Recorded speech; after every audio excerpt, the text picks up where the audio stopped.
Chapitre 17. La naissance du cycle. Résumons ce que je t'ai dit jusqu'à présent. Commença Min en reprenant son récit. En gros, le monde tourne grâce à l'explosion intérieure, qui a provoqué une force centrifuge et a déclenché son mouvement, et cela crée une réaction continue. À mesure que le monde avance, cela déclenche un processus de mouvement, similaire à celui de la substance initiale, qui oblige les autres étoiles à orbiter autour du Soleil. C'est ainsi que le système solaire a émergé. Nos deux systèmes sont situés à la limite intérieure, près du centre de la galaxie de la Voie lactée. Le centre de cette galaxie est plus unique que celui des autres galaxies car il possède un trou au milieu. Cette position est le noyau de la galaxie, et aussi le centre de l'univers. Il n'y a pas de rotation dans cette zone. Continua-t-il. Pour expliquer ce phénomène de manière plus simple, imagine que tu verses de l'eau dans une bassine, puis que tu fais tourbillonner l'eau. Tu verras un trou au milieu de la bassine, qui ne bouge pas. Rien ne peut exister dans ce trou. Dans l'espace, tout ce qui s'approche de ce trou est aspiré et se désintègre en poussière, sans aucune énergie, flottant en dehors du cosmos. Si nous regardons à l'œil nu, nous verrons que cet espace est aussi vaste que la distance de nos deux systèmes solaires, soit environ 240 millions de kilomètres de large.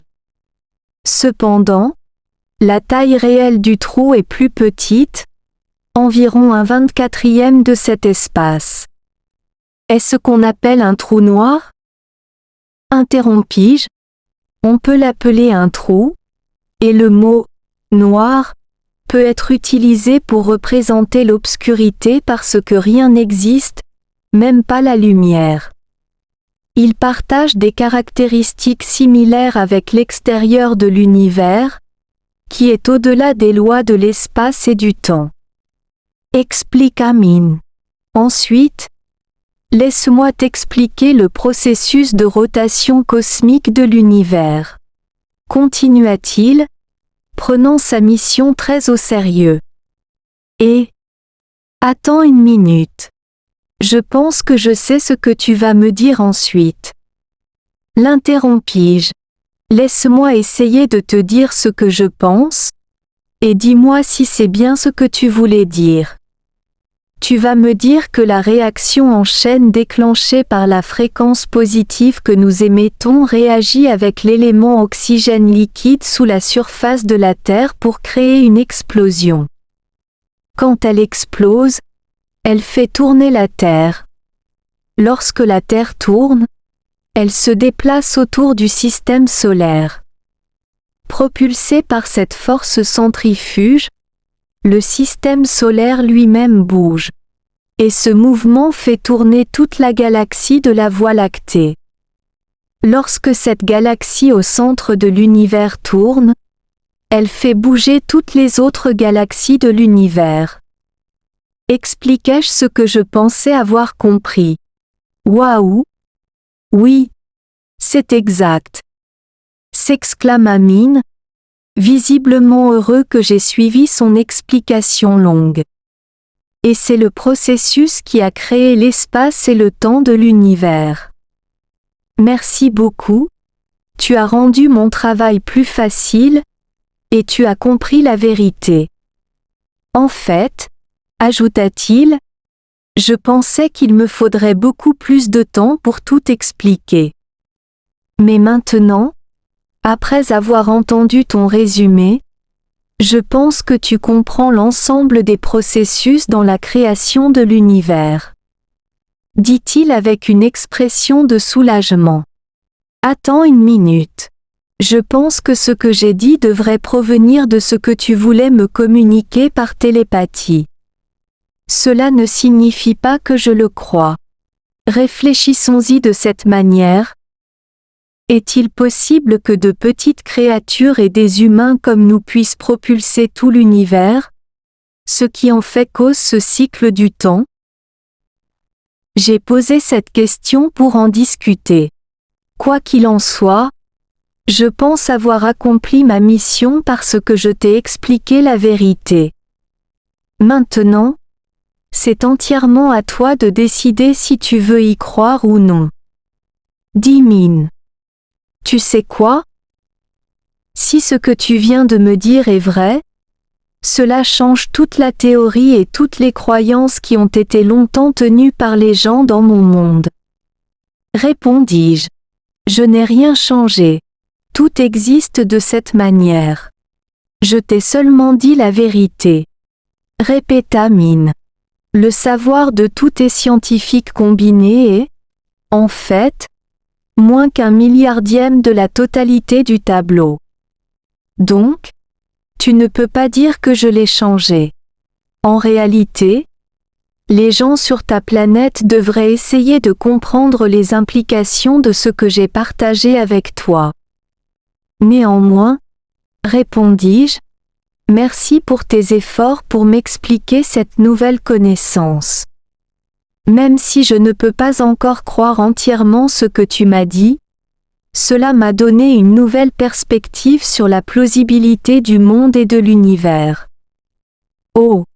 Non, ce que j'ai dit n'est pas une nouvelle perspective. C'est un fait qui est irréfutable. Ce n'est pas juste un processus de pensée. Tu n'as que 2 choix, y croire ou ne pas y croire, car ce que tu trouveras sur ma planète est basé sur la compréhension de ces processus universels. Insista Min.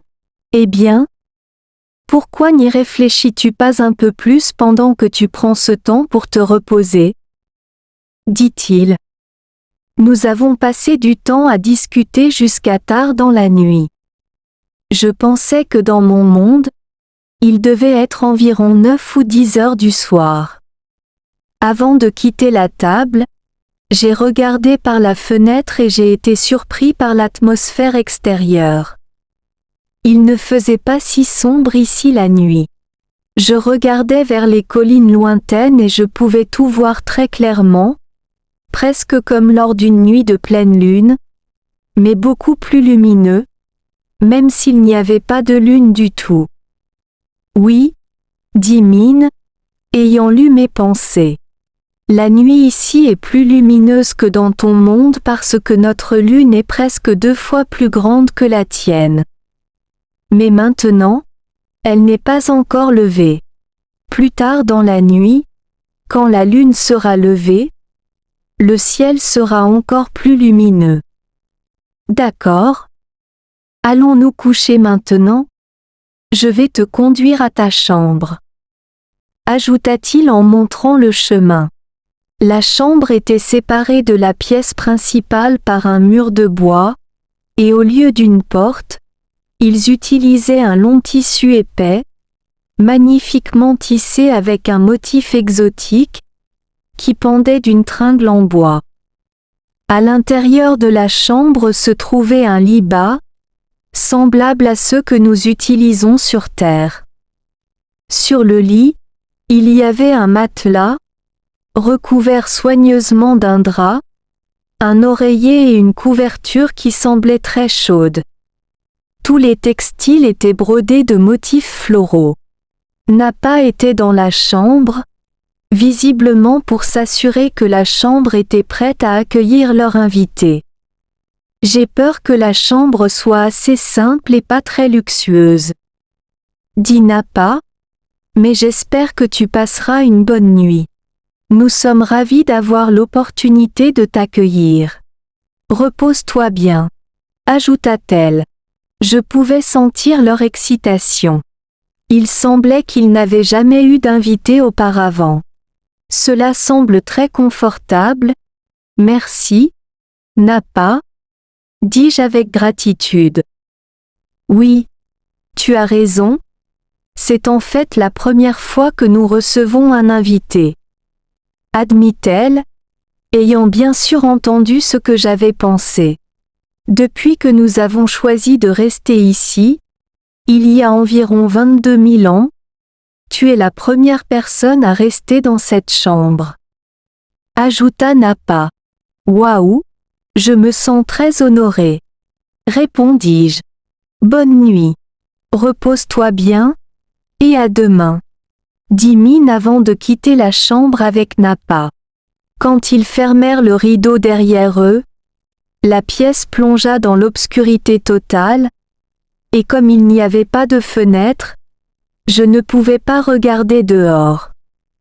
Je me suis allongé sur le lit et je me suis demandé ce que je faisais ici, et pour vérifier à nouveau si je rêvais, j'ai couvert mon visage avec mes paumes et j'ai réfléchi à tout ce qui s'était passé pendant la journée.